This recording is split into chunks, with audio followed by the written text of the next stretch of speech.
Hello दोस्तों, कैसे हो आप सब। दोस्तों आज हम लोग को पढ़ना है जैन धर्म, तो बिना देरी किए हुए हम लोग शुरू करते हैं। तो जैन धर्म के संबंधित पहला तो क्वेश्चन यही बनता है कि जैन धर्म के संस्थापक कौन थे। संस्थापक कौन थे। एक पूछता है कि वास्तविक संस्थापक कौन थे। वास्तविक संस्थापक, ठीक ना। संस्थापक। जैन धर्म में कुल कितने साधु हुए, उन साधुओं को तीर्थंकर कहते हैं। तो जैन धर्म में कुल कितने तीर्थंकर हुए, ठीक ना। तीर्थंकर, ठीक ना। टोटल तीर्थंकर कितने हुए। प्रथम तीर्थंकर कौन थे बाबू। प्रथम तीर्थंकर कौन थे। तीर्थंकर कौन थे। और अंतिम तीर्थंकर कौन थे। अंतिम तीर्थंकर, ठीक है ना। नोट बनाते चलिए। अब कहे बात करें कि जैन धर्म के संस्थापक कौन थे, तो आप कहोगे कि ऋषभदेव। कौन थे। ऋषभदेव, ठीक ना। जैन धर्म के संस्थापक कौन है, तो ऋषभदेव। वास्तविक संस्थापक की बात करें तो महावीर स्वामी। कौन थे। महावीर स्वामी, ठीक है। महावीर स्वामी थे। तीर्थंकरों की कुल संख्या अगर कहा जाए तो टोटल तीर्थंकर थे बाबू 24। कितने थे। कुल 24 तीर्थंकर हमें देखने को मिलता है। उसके अलावा प्रथम तीर्थंकर की अगर बात किया जाए तो प्रथम तीर्थंकर थे आपके ऋषभदेव, ठीक है ना। ऋषभदेव, ठीक ना। वही जो संस्थापक भी थे। अंतिम तीर्थंकर कौन थे, अर्थात 24वें तीर्थंकर कौन थे, तो आप कहते हो महावीर स्वामी। कौन थे। महावीर स्वामी, ठीक है। महावीर स्वामी। ये था आपका सामान्य सी जानकारी कि जैन धर्म के संस्थापक कौन थे, ठीक है ना। और ये सारी चीज आपको पता होना चाहिए भली भांति। अब देखो महावीर स्वामी से संबंधित हम लोग जानकारी इकट्ठा करते हैं। जैसे इनसे क्वेश्चन क्या बनता है, महावीर स्वामी से क्वेश्चन आपका बनता है कि इनका जन्म कब हुआ। देखिए सबसे पहला क्वेश्चन इनका बनता है, इनका जन्म कब हुआ। जन्म कब हुआ। जन्म स्थान कहाँ है, ठीक है ना। जन्म स्थान, जन्म स्थान पूछता है कि जन्म स्थान इनका कहाँ है, ठीक है ना। बचपन का नाम क्या था इनके, बचपन का नाम, ठीक है। उसके अलावा वास्तविक नाम इनका पूछता है। वास्तविक नाम आप लोग ऐसे नोट करते हुए चलिए। वास्तविक नाम इनका पूछता है। इनके इसके अलावा इनके पिताजी का क्या नाम था, ठीक है ना। इनकी माता का क्या नाम था। उसके अलावा इनकी पत्नी का क्या नाम था। उसके अलावा इनकी पुत्री का क्या नाम था। इसके अलावा इनके दामाद का नाम पूछा गया है, दामाद का नाम क्या था। इसके अलावा इनके भाई का क्या नाम था। इसके अलावा इनकी बहन का क्या नाम था, ठीक है ना। बहन का क्या नाम था। ऐसे कुछ प्रश्न बने हैं। इसके अलावा और आपको चलो इतना पहले देखते हैं। अब जैसे इनका जन्म कब हुआ तो कहोगे 540 बीसी में। बीसी मतलब ईसा पूर्व, ठीक है ना। कहां पर हुआ था तो कहोगे कुंडग्राम। कहां पर, कुंडग्राम, वैशाली में, ठीक है ना। कुंडग्राम में हुआ था। बचपन का नाम क्या था तो कहोगे वर्धमान था। क्या था इनका नाम, वर्धमान था, ठीक है ना। इनके बचपन का नाम वर्धमान। वास्तविक नाम भी पूछेगा तो वर्धमान ही लगाना, ठीक है ना। वर्धमान, ठीक है ना। इनका वास्तविक नाम भी क्या है, वर्धमान है। इनके पिता का क्या नाम था, ठीक है ना। इनके पिता का नाम सिद्धार्थ था। इनके पिता का नाम सिद्धार्थ था। इनके माता का क्या नाम था तो त्रिशला, त्रिशला था। इनके माता का नाम त्रिशला। इनकी पत्नी का नाम यशोदा था। क्या था, यशोदा था, ठीक है ना। इनकी पुत्री का नाम क्या था, प्रियदर्शना था। प्रियदर्शना, इनकी पुत्री का नाम प्रियदर्शना। इनके दामाद का नाम जमाली था, ठीक है, जमाली था। इनके भाई का नाम नंदीवर्धन था, ठीक है, नंदीवर्धन था। बहन का नाम सुदर्शना था, सुदर्शना था, ठीक है ना। इनकी बहन का नाम सुदर्शना था। तो ये कम से कम आपको इतना तो पता होना चाहिए। अब देखो इन्होंने इसके अलावा क्या क्या फैक्ट इसमें लिखना है महावीर स्वामी के बारे में। अब इसी में जोड़ते जाइए कि इन्होंने गृह त्याग कब किया। इसी के बारे में आप लिखिए। इसी में इन्होंने गृह त्याग कब किया।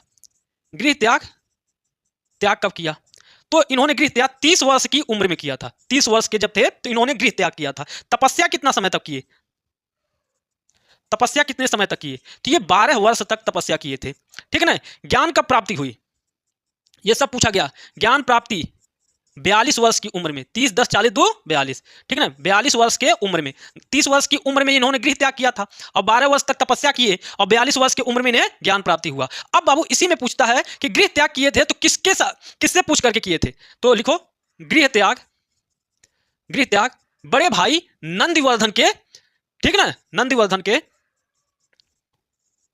नंदीवर्धन से आज्ञा लेकर, आज्ञा लेकर क्या किए, गृह त्याग किए थे। गृह त्याग कब किए, 30 वर्ष की उम्र में किए। किसकी आज्ञा से लिए, आज्ञा से गृह त्याग किए थे तो अपने बड़े भाई नंदीवर्धन से इन्होंने आज्ञा लिया और इन्होंने गृह त्याग किया। अब देखो यहां से क्या क्वेश्चन बनता है, ज्ञान प्राप्ति कब हुआ 42 वर्ष की उम्र में। तो 42 वर्ष की उम्र में ज्ञान प्राप्त हुआ तो पहला बात यह है कि ज्ञान प्राप्ति कहां हुआ, ज्ञान प्राप्ति स्थल। पहला ज्ञान प्राप्ति स्थल पूछता है। किस नदी के तट पर ज्ञान प्राप्त हुआ, किस, लिख लो पूरा पूरा ही, किस नदी के तट पर, किस नदी के तट पर ज्ञान प्राप्त हुआ, ठीक है ना। किस वृक्ष के पूछा गया है, किस वृक्ष के नीचे, किस वृक्ष के नीचे, किस वृक्ष के नीचे इन्होंने ध्यान तपस्या किया था, उसके बाद ज्ञान प्राप्त हुआ था। तो ये 3 क्वेश्चन आपको ध्यान में रखना है। तो अगर ज्ञान प्राप्ति की बात होगी, स्थल का नाम तो क्या है, जाम्बिक ग्राम। कहां, जाम्बिक, जाम्बिक ग्राम, ठीक है ना।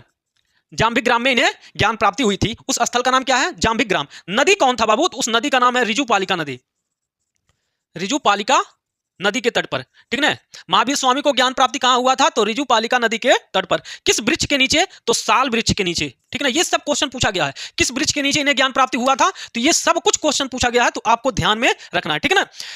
उसके अलावा लिख लो इनकी मृत्यु भी लिख लो। मृत्यु कब हुई, मृत्यु हुई पावापुरी में। कहां पर, पावापुरी में, ठीक है ना। कहां पर मृत्यु हुआ था, पावापुरी में। तो ये तो इनके सामान्य जीवन परिचय से पूछे गए क्वेश्चन का एक संग्रह है, ठीक है ना। आप जल्दी से इसे लिख लीजिए, ठीक है ना। यहां से बहुत सारा क्वेश्चन आपका बना है।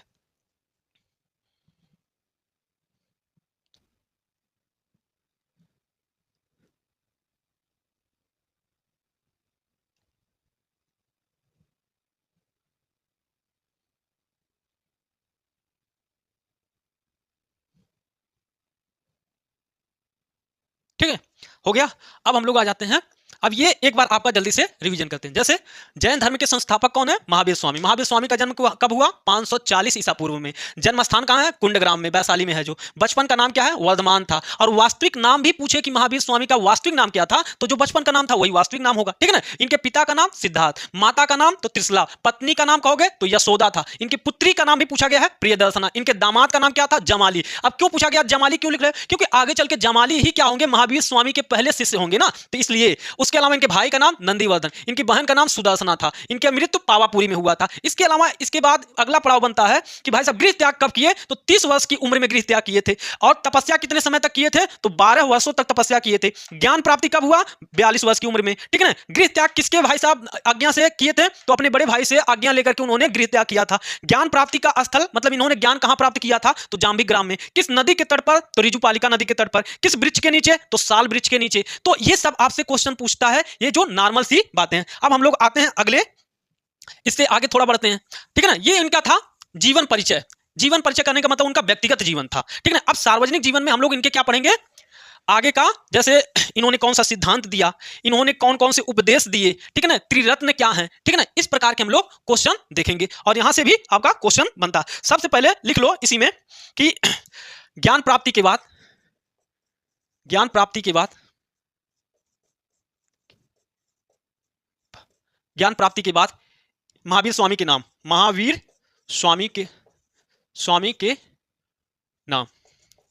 जैसे पहले आपको पता है कि ज्ञान प्राप्ति से पहले इनका क्या नाम था, वर्धमान था। लेकिन ज्ञान प्राप्ति के बाद इन्हें निम्न उपाधि मिलता है। जैसे इन्हें जिन कहा गया, क्या कहा गया, जिन कहा गया। इन्हें आहार्य कहा गया, क्या कहा गया, आहार्य कहा गया।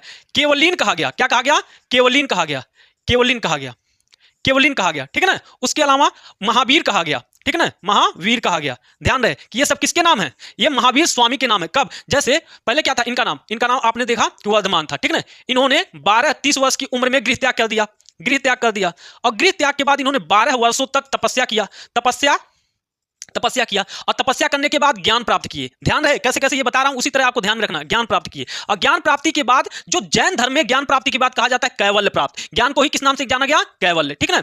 कैवल्य नाम से जाना गया, ठीक है ना, कैवल्य नाम से जाना गया। तो कैवल्य प्राप्त कर लिए। केवल जैसे हम लोग क्या कहते हैं कि हिंदू धर्म में, जैसे हिंदू धर्म में क्या है, हिंदू धर्म में अंतिम सत्ता प्राप्त करने का मतलब होता है यहां पर मोक्ष प्राप्त करना होता है, ठीक है ना। क्या कि अंतिम ज्ञान कैसे, मोक्ष कैसे प्राप्त हो, मतलब हिंदू धर्म के संदर्भ में क्या प्रयोग किया जाता है, मोक्ष। उसी तरह जैन धर्म के संदर्भ में क्या प्रयोग होता है, जैन धर्म के संदर्भ में प्रयोग होता है कैवल्य, ठीक है ना। कैवल्य, सारे साधु संत क्या चाहते हैं, केवल। हिंदू धर्म में सारे साधु संत क्या चाहते हैं, मोक्ष चाहते हैं। जैन धर्म के सभी साधु संत या तीर्थंकर क्या चाहते हैं, केवल चाहते हैं। उसी तरह बौद्ध धर्म में क्या चाहते हैं, बौद्ध धर्म के अनुयायी क्या चाहते हैं, वहां कहोगे तो निर्वाण प्राप्त करना चाहते हैं, कि शायद सभी लोग क्या चाहते हैं, निर्वाण। तो ये आपको ध्यान रखना है, ठीक है ना। तो निर्वाण शब्द किस धर्म से संबंधित है, जैन धर्म से। मोक्ष शब्द हिंदू धर्म के संदर्भ में प्रयोग होता है, ये ध्यान रहे, ठीक है ना। और बौद्ध धर्म के संदर्भ में क्या है, निर्माण, निर्वाण, ठीक है ना। तो जैन धर्म के सभी संत क्या चाहते हैं, केवल। तो जब कैवल्य प्राप्त कर लिए कौन, महावीर स्वामी, जैसे बचपन का नाम वर्धमान, उन्होंने उसके बाद गृह त्याग किया 30 वर्ष की उम्र में और 12 वर्षों तक तपस्या किया, उसके बाद ज्ञान प्राप्त कर लिए। और ज्ञान प्राप्त को ही जैन धर्म में किस नाम से जाना जाता है, तो कहते हो कैवल्य नाम से जाना जाता है। किस नाम से, कैवल्य नाम से। अब जब कैवल्य प्राप्त हो गया तो महावीर स्वामी के क्या क्या नाम हो गए बाबू? कैवल्य प्राप्ति के बाद महावीर स्वामी को जिन कहा गया, अहर कहा गया, केवलिन कहा गया, कैवल्य से ही बना केवलिन, महावीर कहा गया। तो ये बात आपको ध्यान में रखना है, ठीक है ना। अब हम लोग आते हैं अगले, इसी में देख लो, अच्छा नहीं जगह नहीं,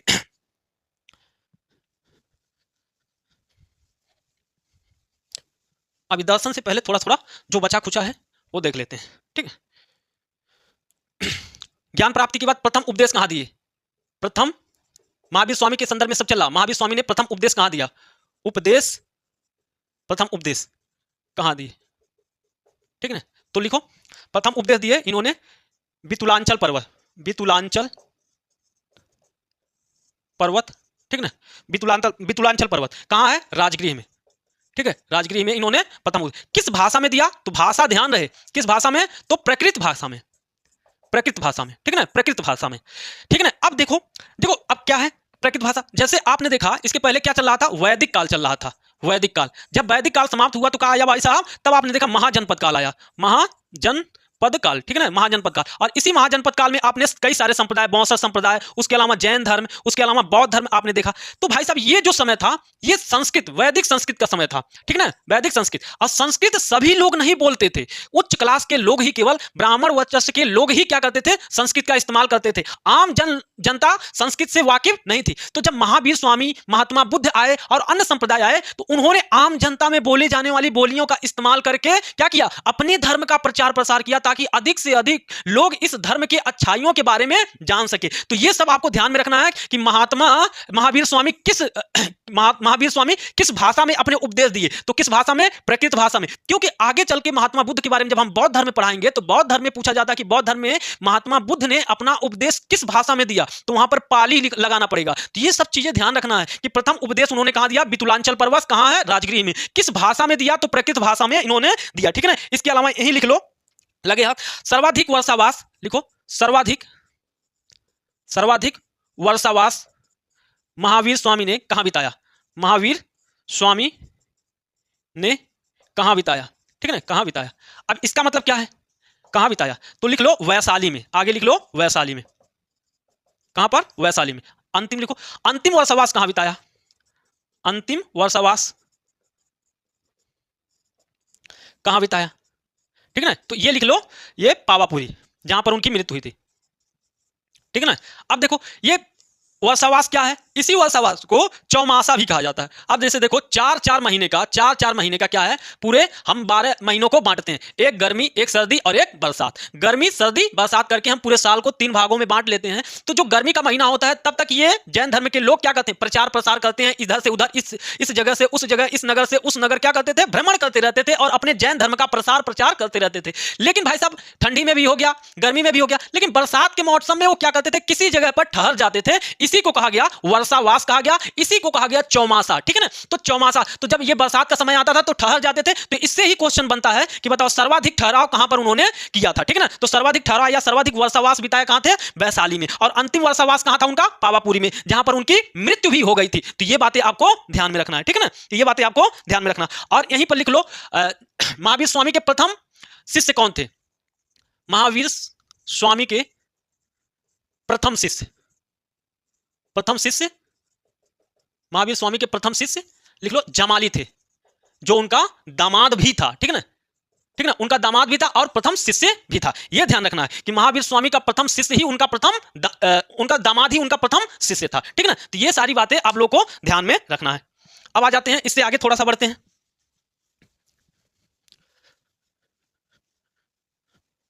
यहां तक आप लोग को समझ में आ गया होगा।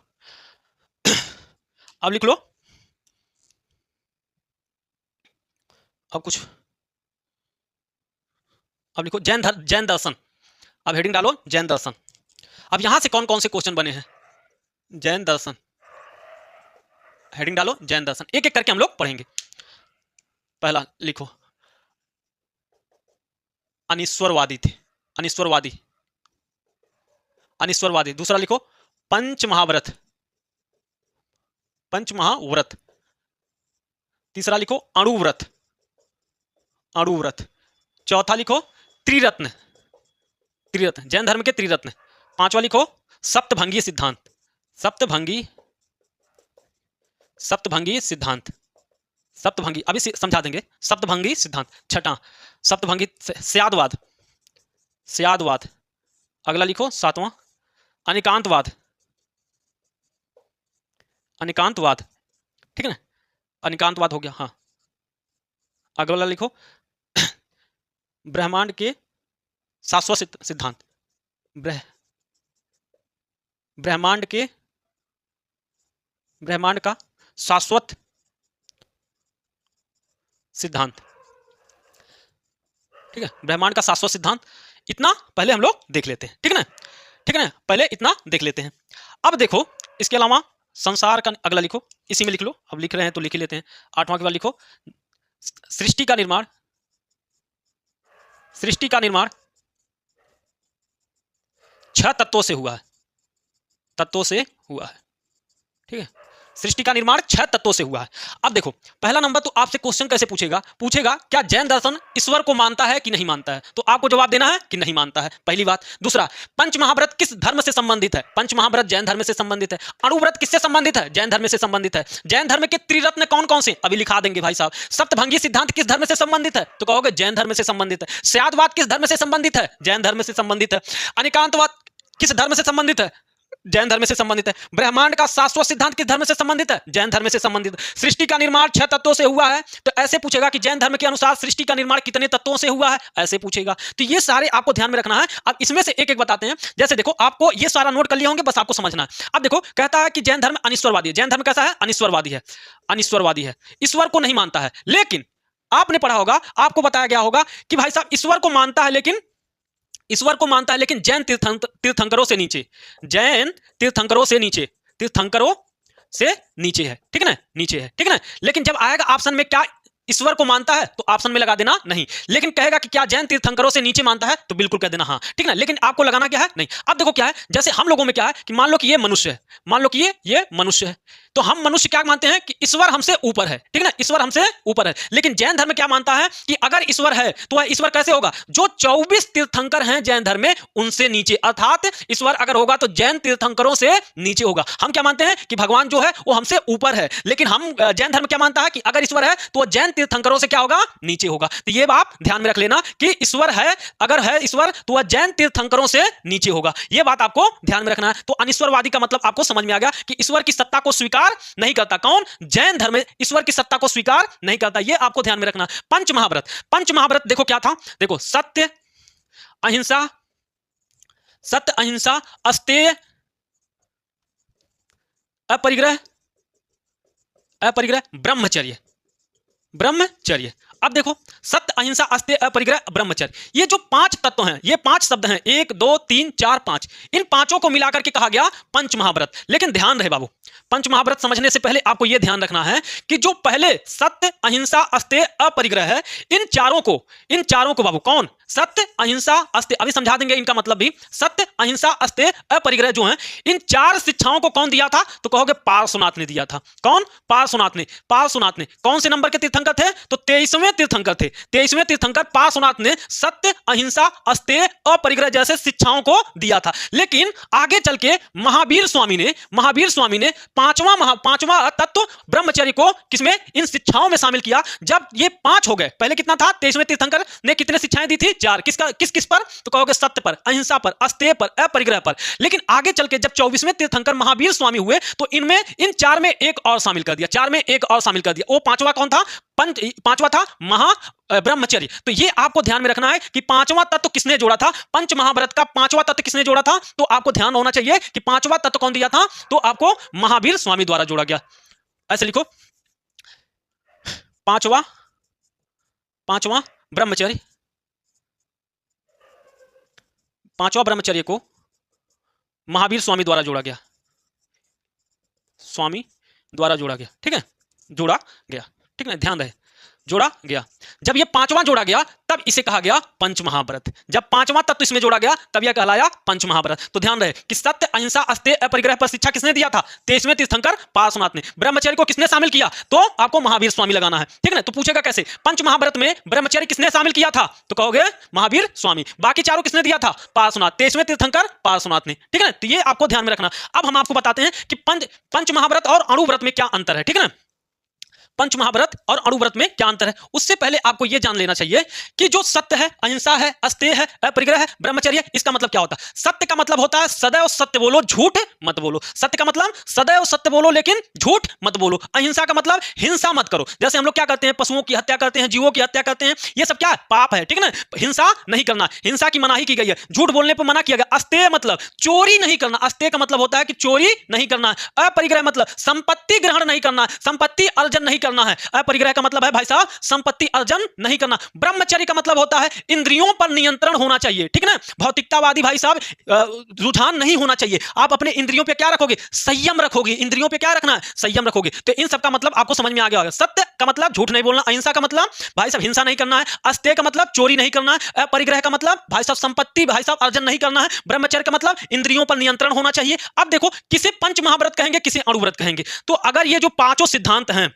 अगर ये जो पांचों सिद्धांत हैं, अगर ये जैन भिक्षुओं के लिए, अगर जैन साधुओं, ऐसे लिखो जैन सन्यासी, जैन सन्यासी, जैन सन्यासी के लिए, जैन सन्यासी के लिए क्या बताया गया, पंचमहाव्रत, पंचमहाव्रत, ठीक ना, पंचमहाव्रत, ठीक ना। जैन सन्यासियों के लिए क्या है, पंचमहाव्रत। लेकिन अगर इसी को गृहस्थों के लिए, अभी अभी समझ में आएगा, गृहस्थों के लिए अणुव्रत, अणुव्रत, ठीक ना, गृहस्थों के लिए अणुव्रत। अब देखो ये क्या है, जैसे देखो ये क्या है, जैन धर्म की शिक्षाएं हैं। क्या है बाबू, जैन धर्म की शिक्षाएं हैं कि ये नियम कानून बनाया गया था कि भाई साहब आपको हमेशा सत्य बोलना, हिंसा नहीं करना, चोरी नहीं करना, पैसे बचा करके नहीं रखना है, ब्रह्मचर्य का पालन करना है। तो ये बताया गया, कहा गया जैसे कि जैन, जैसे मान लो यहां समझो, जैसे ये जैन धर्म था, जैन धर्म था, तो जैन धर्म को स्वीकार करने वाले दो थे।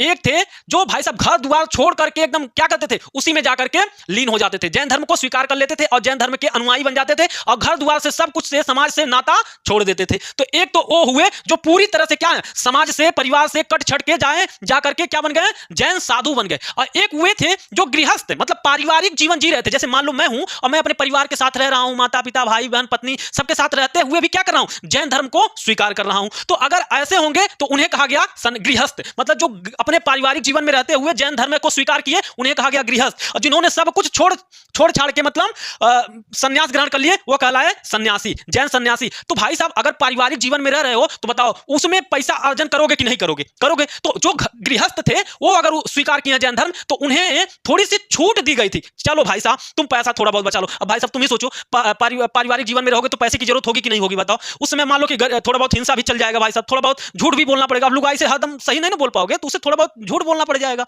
हाँ, तो ये सब ध्यान रखना पड़ेगा। तो इस वजह से इन नियमों में थोड़ी सी ढील दी गई, किसके लिए, गृहस्थों के लिए, जिसे क्या कहा गया, अणुव्रत कहा गया। और इसी नियम में सन्यासियों के लिए कड़े नियम बनाए गए। भाई साहब एकदम ब्रह्मचर्य लागू करना है, तुम भाई साहब किसी लुगाई की तरफ देख नहीं सकते हो, ठीक है ना। भाई साहब तुम पैसा नहीं बचा सकते हो, तुमको तो चोरी नहीं करना है, अहिंसा नहीं करना है, झूठ नहीं बोलना है। हाँ, तो उनके लिए कड़े कानून, सन्यासियों के लिए पंचमहाव्रत कहा गया, गृहस्थों के लिए थोड़े कानून सरल थे तो अणुव्रत कहलाया। ये ध्यान रखना है, ठीक है ना। अब आ जाते हैं, तो हमारा हो गया 3 नियम हो गया, ठीक है ना, अणुव्रत और पंचमहाव्रत समझ में आ गया होगा। अब आते हैं हम लोग त्रिरत्न पर, ठीक ना, जैन धर्म के त्रिरत्न, जैन धर्म के त्रिरत्न। अब देखो जैन धर्म के त्रिरत्न, जैन धर्म के त्रिरत्न, ठीक है, जैन धर्म के त्रिरत्न कौन है, जैन धर्म के त्रिरत्न, इसके अंतर्गत कितने 3 रत्न माने गए हैं। कौन कौन, जैन धर्म के 3 रत्न कौन कौन से माने गए, पहला सम्यक ज्ञान, सम्यक ज्ञान, सम्यक ज्ञान, सम्यक दर्शन, सम्यक ज्ञान, सम्यक दर्शन, सम्यक आचरण,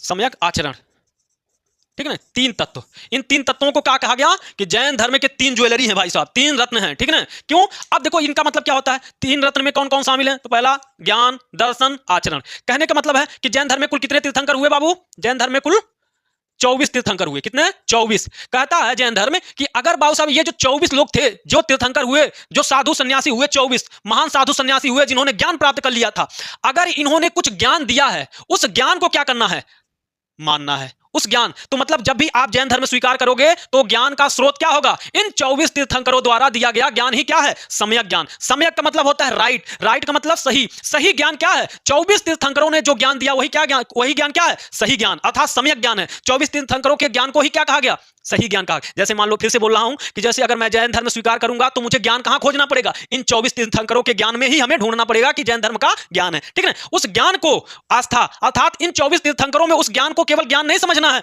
उन तीर्थंकरों में भी आस्था रखना है कि जो उन्होंने कहा है उसे भली भांति मानना है, ठीक है ना। केवल इतना ही नहीं भाई साहब, दर्शन का मतलब इन 24 तीर्थंकरों में आस्था रखना है। क्या रखना है बाबू? आस्था रखना। किसमें? इन 24 तीर्थंकरों में। ज्ञान कहां खोजना है? इन 24 तीर्थंकरों ने जो ज्ञान दिया वही ज्ञान का स्रोत होगा। दर्शन का मतलब इन 24 तीर्थंकरों में आस्था रखना है, प्रश्न चिन्ह नहीं लगाना है।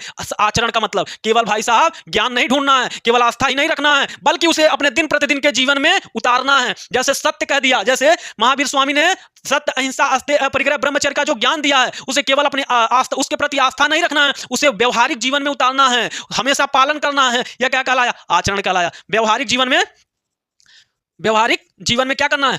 उसे उतारना है, ठीक है ना। व्यवहारिक जीवन में उसे उतारना, यह ध्यान रखना है कि सम्यक आचरण का मतलब क्या होता है? व्यवहारिक जीवन में उसे उतारना। तो जैन धर्म के कितने रतन? 3 रतन। कौन कौन? सम्यक ज्ञान, सम्यक दर्शन, सम्यक आचरण। यह ध्यान रखना। आपसे पूछेगा कि जैन धर्म के कौन कौन से त्रिरत्न हैं, ठीक है ना। यह सब जैन धर्म का दर्शन चल रहा है, ध्यान रखना है आप लोग को। अब आते हैं हम लोग सप्तभंगी सिद्धांत। सप्तभंगी सिद्धांत, ठीक है ना। सप्तभंगी सिद्धांत, उसके अलावा स्यादवाद। अब देखो इन तीनों का सप्तभंगीय सिद्धांत, यहां पे लिखते हैं सप्तभंगीय सिद्धांत,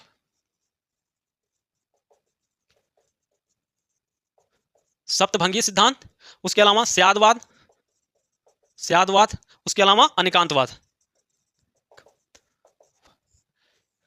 ये सब ज्ञान की सापेक्षता की बात करते हैं, ज्ञान की सापेक्षता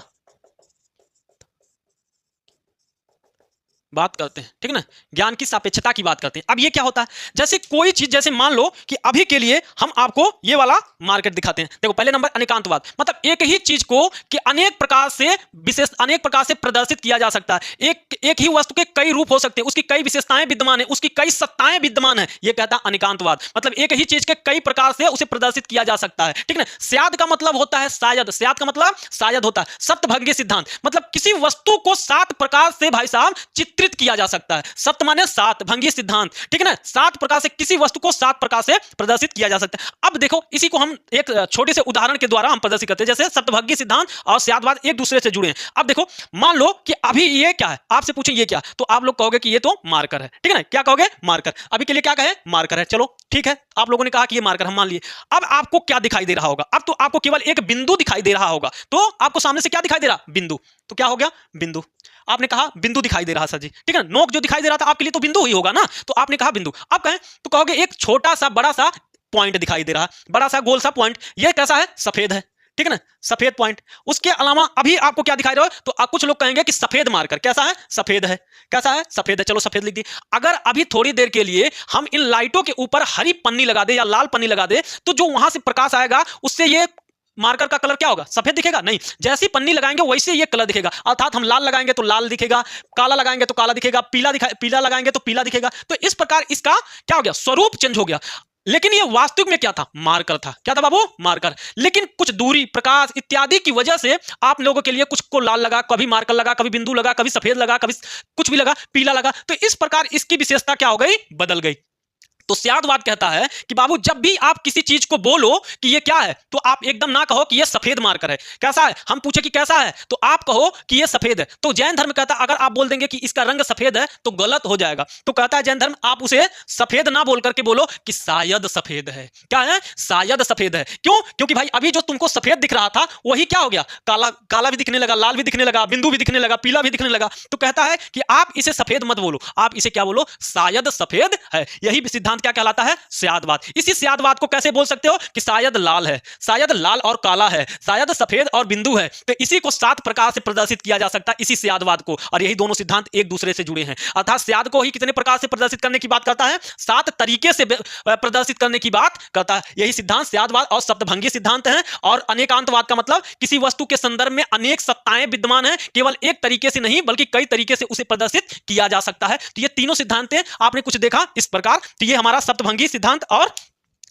स्यादवाद और अनेकांतवाद। आपसे पूछेगा बस इतना कि बताओ स्यादवाद का मतलब, स्यादवाद का सिद्धांत किस धर्म से संबंधित है, तो आपको बताना है जैन धर्म से संबंधित है। सप्तभंगीय सिद्धांत किस धर्म से संबंधित है, तो जैन धर्म से। अब आते हैं ब्रह्मांड का शाश्वत सिद्धांत। जैसे अब देखो ब्रह्मांड का शाश्वत सिद्धांत, इसका मतलब है कि जो ब्रह्मांड है उसकी उत्पत्ति कोई नहीं किया, न तो इसका कोई विनाश करेगा, न तो इसे कोई चलाने वाला है। क्या हुआ, तीन शब्द इसने इस्तेमाल किया कि जो ब्रह्मांड है बाबू, ब्रह्मांड है, ठीक है, ब्रह्मांड है, ये जो ब्रह्मांड है इसकी रचना कोई नहीं किया, इसकी सृष्टि का निर्माण कोई नहीं किया, रचना या निर्माण कोई नहीं किया, ठीक है, निर्माण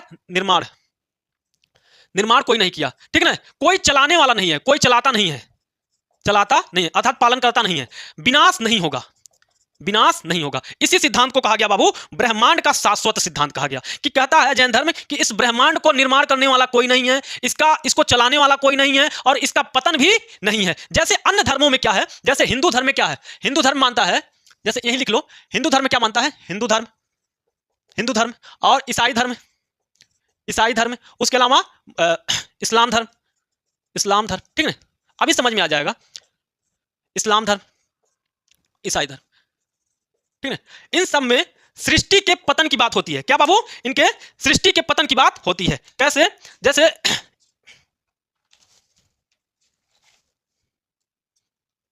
जैसे हिंदू धर्म में क्या, प्रलय आएगा, क्या प्रलय आएगा, और ईसाई धर्म में क्या, न्याय के दिन, और इस्लाम धर्म में कयामत के दिन।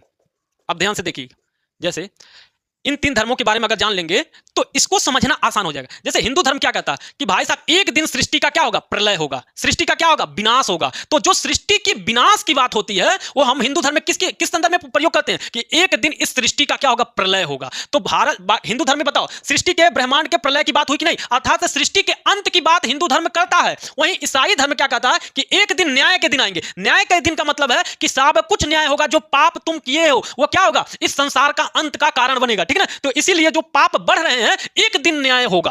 कौन कहता, ईसाई धर्म कहता। वहीं इस्लाम का कहता है कि भाई साहब क़यामत के दिन आएंगे, और जब क़यामत के दिन आएंगे तो जो पृथ्वी पर पाप करिए हो ना बाबू, वो पाप को अंत करेगा, इस सृष्टि का क्या करेगा, विनाश करेगा। तो इन तीनों धर्मों में सृष्टि के विनाश की बात तो है, लेकिन जैन धर्म कहता है न तो सृष्टि का कोई निर्माण किया है, न तो कोई चलाने वाला है, न तो इसका विनाश हो सकता है। जैसे आपने पहले देखा होगा यांत्रिक घड़ी आती थी, जिस प्रकार यांत्रिक घड़ी में आप सुई कस के रख देते थे वो अपने आप से चलता रहता था, उसी प्रकार इस पृथ्वी को, इस सृष्टि को बनाने वाला जो भी रहा होगा, कोई भी रहा होगा, मान लो 1 मिनट के लिए आप, कि जैसे हम क्या करते हैं, यांत्रिक घड़ी को बना करके छोड़ देते हैं, न तो हम उसमें कुछ करते हैं, अपने आप से क्या करता है, चलता रहता है। ठीक उसी प्रकार ये सृष्टि भी कैसी है, अपने आप से चल रही है, इसको चलाने वाला कोई नहीं है, और हमेशा चलता रहेगा, जो अनादिकाल से चलता आ रहा है, अनादिकाल तक चलता रहेगा। इसे ना तो अंत होगा, ना तो पतन होगा। यही सब आपको ध्यान में रखना है। किसके संदर्भ में, ब्रह्मांड के शाश्वत सिद्धांत में। तो पूछेगा कौन सा धर्म है जो ब्रह्मांड के शाश्वत सिद्धांत में विश्वास रखता है, तो जैन दर्शन, ठीक है ना। ये सब ध्यान रखना। सृष्टि का निर्माण 6 तत्वों से हुआ है, ये भी लिख लेते हैं। जैन दर्शन कहता है कि पृथ्वी, सृष्टि का निर्माण, जैन दर्शन कहता है सृष्टि का निर्माण या ब्रह्मांड का निर्माण 6 तत्वों से हुआ है। 6 तत्वों से। वो 6 तत्व कौन से हैं, तो पहला लिखो, पहला, दूसरा, तीसरा, चौथा, पांचवा, छठा। अब पहला क्या है, जीव। आत्मा को जैन दर्शन कहता है जीव। आत्मा के लिए क्या प्रयोग किया है, जीव। उसके अलावा जीव, धर्म, तीसरा अधर्म, चौथा काल, पांचवा आकाश, छठा पुद्गल, ठीक है ना। इनको आगे पीछे कर सकते हो अपने हिसाब से, कोई दिक्कत नहीं है, ठीक है ना। ऐसा नहीं है कि क्रम से ही बताया गया। तो 6 तत्व कौन कौन से हैं सृष्टि के निर्माण के, जीव, धर्म, अधर्म, काल, आकाश, पुद्गल। पुद्गल का मतलब होता है भौतिक तत्व, ठीक है ना, ध्यान रहे। तो सृष्टि के निर्माण के लिए कितने तत्वों की बात करता है, 6 तत्वों की बात करता है। कौन, जैन दर्शन। कौन कौन से हैं, जीव, धर्म, अधर्म, काल, आकाश, पुद्गल। तो ये आपको ध्यान में रखना, ठीक है ना। ये सारी चीजें आपको ध्यान में रखना। जल्दी से लिख लो। ये हो गया आपका जैन दर्शन के अधिकतर पाठ।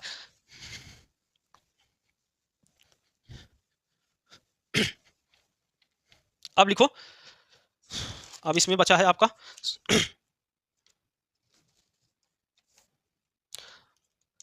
अब लिखो, जैन धर्म को संरक्षण देने वाले राजा। जैन धर्म को संरक्षण देने वाले राजा कौन कौन से राजाओं ने जैन धर्म को अपनाया था, संरक्षण दिया था। तो सबसे पहले लिखो उदयन या उदयन, ठीक है ना। उसके अलावा लिखो चंद्रगुप्त मौर्य, ठीक ना, चंद्रगुप्त मौर्य। अगला लिखो खारवेल, अगला लिखो खारवेल। उसके अलावा लिख लो राष्ट्रकूट शासक भी थे, उसके अलावा लिख लो अमोघ वर्ष के, अमोघ वर्ष। ये चार तो आपको याद होना चाहिए, उदयन, खारवेल और अमोघ वर्ष, चंद्रगुप्त मौर्य। स्टार लगा लेना चंद्रगुप्त मौर्य के संदर्भ में, ठीक है ना, चंद्रगुप्त का मौर्य का पूछा गया। अब आ जाते हैं, अब लिखो जैन साहित्य, कौन कौन से जैन साहित्य हैं, ठीक है।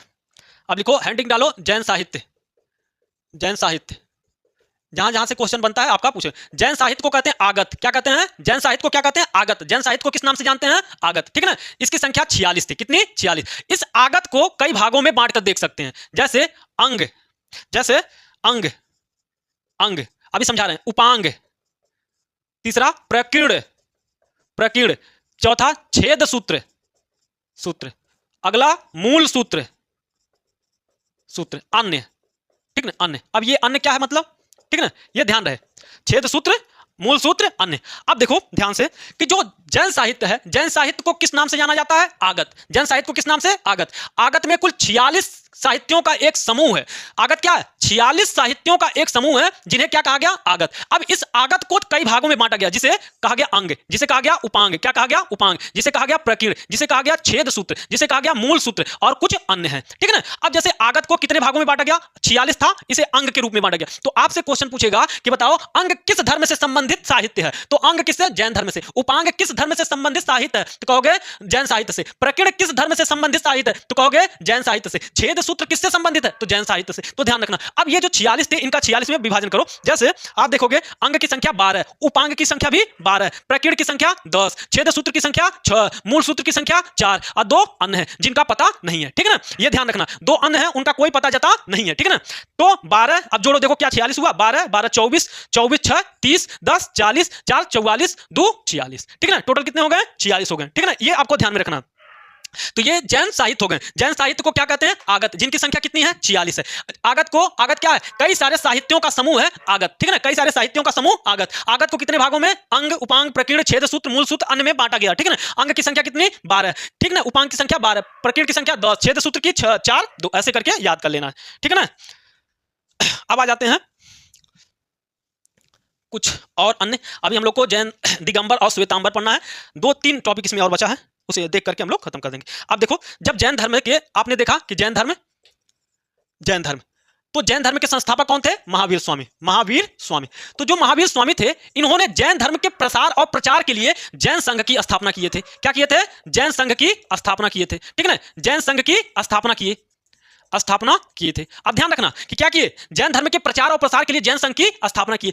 और भाई साहब 11 लोगों को, अब देखो जैन संघ का स्थापना कर दिए प्रचार प्रसार के लिए, तो कुछ लोगों को नियुक्त किया गया कि भाई साहब आप क्या करो, जैन धर्म का प्रचार और प्रसार करो। इसके लिए क्या हुआ कि 11 लोगों को 11 गणधर नियुक्त किए गए। क्या, 11 गणधर, क्या बाबू, 11 गणधर। 11 गणधर का मतलब है 11 लोग चुने गए जो क्या है, जैन धर्म के प्रचार और प्रसार का कार्य करेंगे। तो पूछेगा महावीर स्वामी ने कितने गणधर नियुक्त किए गए थे, कितने गणधर नियुक्त किए थे, तो 11। कितने लोगों को, 11 लोगों को क्या किए थे, गणधर नियुक्त किए थे। लेकिन सबसे बड़ी बात यह है कि जो ये 11 थे, मान लो कि ये महावीर स्वामी हैं, महावीर स्वामी हैं, और बाकी कितने, 11 लोग हैं। तो जब महावीर स्वामी जिंदा थे, तब तक इसमें से 10 लोग निपट चुके थे, मतलब बाबू मर चुके थे, केवल बचा था एक, केवल एक बचा था, ठीक है ना। महावीर के शासनकाल, सॉरी, महावीर के समय में ही 10 लोग, 11 गणधरों में से 10 गणधर क्या हो गए थे, मर चुके थे। एक मात्र गणधर कौन बचा था, तो उसके बारे में आपका क्वेश्चन पूछता है कि महावीर के समय में कितने गणधर मर चुके थे, 10। कितने गणधर नियुक्त किए गए थे, 11। कितने गणधर मर चुके थे, 10। कितने बचे थे, 1। तो ये आपको ध्यान में रखना, ठीक है ना। अब एक मात्र गणधर बचा था,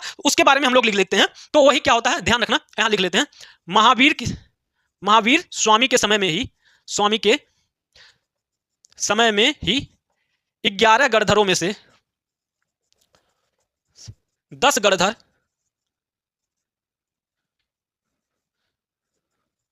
10 गणधर की मृत्यु हो चुकी थी, हो चुकी थी, ठीक है ना, यह ध्यान रखना, ठीक है ना। अगला लिखो, अगला लिखो, मृत्यु हो चुकी थी। एकमात्र गणधर, एकमात्र गणधर सुधर्मन बचा था, बचा था, ठीक है ना। एकमात्र गणधर सुधर्मन बचा था, यह ध्यान रखना है। आगे लिखो, आगे लिखो, इसी में महावीर स्वामी के मृत्यु के बाद सुधर्मन सुधर्मन जैन संघ का प्रथम अध्यक्ष बना था, प्रथम अध्यक्ष बना। ठीक है ना, ये स्टार लगा के लिख लेना। पूछा गया क्वेश्चन है कि महावीर स्वामी के मृत्यु के बाद जैन संघ का प्रथम अध्यक्ष कौन बना था। तो आपको ध्यान रखना है कि बाबू जैन संघ का प्रथम अध्यक्ष कौन बना, सुधर्मन ही बना था। और अंतिम सुधर्मन कौन था, 11वां सुधर्मन ही यही था। ध्यान रहे 10 जो मर चुके थे, एक यही बचा था और यही आगे चल के क्या बना, जैन संघ का अध्यक्ष भी बना। ठीक है, तो ये आपको ध्यान में रखना है। तो ये जैन गरधर भी हो गया। ठीक है ना, अब हम लोग आ जाते हैं गरधर के बाद 2-3 टॉपिक बचा है, 2 टॉपिक बचा है। अब देखो हमने क्या बताया आपको कि टोटल तीर्थंकर कितने थे, 24। कितने थे टोटल तीर्थंकर कितने थे, 24। इन 24 में से पहला तीर्थंकर कौन था, हमने लिखा दिया, सेकंड वाला लिखा दिया और थर्ड वाला आपको लिखाने जा रहे हैं। अब देखो इसमें कैसे क्वेश्चन पूछता है, जैसे कुछ तीर्थंकर हैं उनका प्रतीक चिन्ह बताया गया है और यहां से क्वेश्चन बना है कि बताओ इनका प्रतीक चिन्ह, महावीर स्वामी का प्रतीक चिन्ह क्या था, पार्श्वनाथ का प्रतीक चिन्ह क्या था। तो कम से कम आपके शुरू के 3, जैसे अब टोटल 24 है तो आपका 24 का तो नहीं ना याद करोगे, तो कम से कम 3 शुरू के और 3 लास्ट के याद करना है। तो प्रथम तीर्थंकर आपने देखा कौन थे, ऋषभदेव। कौन थे, ऋषभदेव। ठीक है ना, पहले तीर्थंकर ऋषभदेव। द्वितीय अजीतनाथ। ठीक है ना, अजीतनाथ थे, अजीतनाथ। तीसरे लिखो संभवनाथ। ठीक है ना, तीसरे तीर्थंकर संभवनाथ। अब लिखो इधर 22वें तीर्थंकर, 23वें तीर्थंकर और 24वें तीर्थंकर। 22वें तीर्थंकर नेमिनाथ थे, क्या, नेमिनाथ। ठीक है ना, और 23वें पार्श्वनाथ। 23वें तीर्थंकर पार्श्वनाथ, 24वें तीर्थंकर महावीर स्वामी। ठीक है ना, महावीर स्वामी। अब क्वेश्चन क्या दे, अब आपको ध्यान क्या रखना है कि जो ऋषभदेव थे इनका प्रतीक चिन्ह क्या था। तो आप कहोगे बैल, क्या नाम था इनका प्रतीक चिन्ह, बैल। और अजीतनाथ का हाथी, क्या था, हाथी। और संभवनाथ का घोड़ा, क्या था, संभवनाथ का घोड़ा। बैल, हाथी, घोड़ा। नेमिनाथ का प्रतीक चिन्ह था शंख, क्या था बाबू, शंख, क्या था, शंख। पार्श्वनाथ का प्रतीक चिन्ह था सांप, क्या था बाबू, सांप। और महावीर स्वामी का क्या था, सिंह, क्या था, सिंह, वही लायन। तो देखो इधर याद करना बहुत आसान है, यस यस यस, शंख सांप सिंह, शंख सांप सिंह। इधर बैल हाथी घोड़ा, बैल हाथी घोड़ा, शंख सांप सिंह। इन तीनों को याद करना आपके लिए बहुत आसान है। ठीक है ना, तो टोटल 24 तीर्थंकर थे, 24 में शुरू के 3 लास्ट के 3 याद रखना बड़ा जरूरी है। अगर ये भी ना याद हो तो कम से कम पहला तो याद होना चाहिए कि ऋषभदेव का प्रतीक चिन्ह क्या है, बैल, और महावीर स्वामी का क्या है, सिंह है। इतना तो आपको याद होना चाहिए। अब आ जाते हैं हम लोग जैन संगीत का, मतलब महावीर स्वामी के मृत्यु के बाद जैन धर्म को आगे बढ़ाने के लिए बैठकें हुई थी, तो वहां से बनता है जैन परिषद। ठीक है ना, जैन परिषद के संदर्भ में पूछता है, तो यहां से भी हम लोग देख लेते हैं। जैन परिषद लिखो, जैन परिषद या संगीत, यहां परिषद। ठीक है ना, जैन परिषद। टोटल 2 जैन परिषद हुआ था, कितना, टोटल 2 जैन परिषद हुआ था। एक हुआ था 300 बीसी में और एक हुआ था 512 एडी में। ठीक है ना, 512 एडी में ये वाला हुआ था। पहला जैन संगीत का आयोजन जो हुआ था वह हुआ था पाटलिपुत्र में, पहला वाला पाटलिपुत्र में। दूसरा वाला बल्लभी में हुआ था, बल्लभी। ठीक है ना, दूसरा जैन संगीत का आयोजन बल्लभी में। पाटलिपुत्र कहाँ है तो कहोगे बिहार में है, कहां पर, बिहार में। बल्लभी कहाँ है तो कहोगे गुजरात में है। ठीक है ना, गुजरात में है। पहले वाले के अध्यक्ष कौन थे, तो कहोगे स्थूलभद्र थे। कौन थे, स्थूलभद्र थे। ठीक है ना, स्थूलभद्र थे। दूसरे वाले के अध्यक्ष कौन थे, तो कहोगे देवाधि क्षमा श्रवण, ठीक है, देवाधि क्षमा श्रवण। ठीक है ना, ये ध्यान रहे, पहले वाले का अध्यक्ष स्थूलभद्र, दूसरे वाले के देवाधि क्षमा श्रवण। अब देखो जो पहला वाला हुआ था यहाँ पर 2 काम हुआ था। ये किसके समय में हुआ था, राजा एक समय, किसके, लिख लो, किसके समय में, तो इस समय था चंद्रगुप्त मौर्य के समय में, गुप्त मौर्य के समय में। ठीक है ना, इसी में लिखो पहला पॉइंट, दूसरा पॉइंट, तीसरा पॉइंट, चौथा पॉइंट लिखो। जैन धर्म 2 भागों में विभाजित हो गया, जैन धर्म 2 भागों में विभाजित हो गया था, भागों में विभाजित। कौन कौन, पहला ऐसे लिखो दिगंबर और श्वेतांबर, दिगंबर और दूसरा श्वेतांबर। ठीक है, दिगंबर और श्वेतांबर, ध्यान रहे। जैन परिषद का आयोजन पहली बार कब हुआ, 300 बीसी में। दूसरा 512 एडी में, मतलब ये ईसापुर में हुआ था, ये ईसवी में हुआ था। पहला पाटलिपुत्र में हुआ था, दूसरा बल्लभी में हुआ था। पहले के अध्यक्ष स्थूलभद्र थे, दूसरे के देवाधि क्षमा श्रवण थे। पहले किसके समय में हुआ था, चंद्रगुप्त मौर्य, उस समय महान राजा था, तो उसको याद रखना जरूरी है। जैन धर्म में 2 भागों में कब बांटा, पहले जैन संगीति में। तो ध्यान रखिए ये सारा दिगंबर और श्वेतांबर, तो ये आपको ध्यान में रखना है। अब यहीं पर लगे हाथ दिगंबर और श्वेतांबर के बारे में थोड़ा सा जान लेते हैं। बहुत आसान है, इनको याद करना बहुत आसान है। अब लिखो, एक तरफ लिखो दिगंबर, ऐसे लिखो श्वेतांबर, और एक तरफ लिखो दिगंबर। दिगंबर। बहुत आसान है। श्वेतांबर का मतलब होता है जैन भिक्षु जो श्वेत वस्त्र धारण करते थे, वो क्या कहलाए? श्वेतांबर। अब देखो, ये श्वेत वस्त्र धारण करते थे, ये श्वेत वस्त्र धारण करते थे। ये परिवर्तनवादी थे, परिवर्तनवादी थे, ठीक है। ये महावीर स्वामी को, ये महावीर स्वामी को विवाहित मानते थे, विवाहित मानते थे, ठीक है ना, विवाहित मानते थे।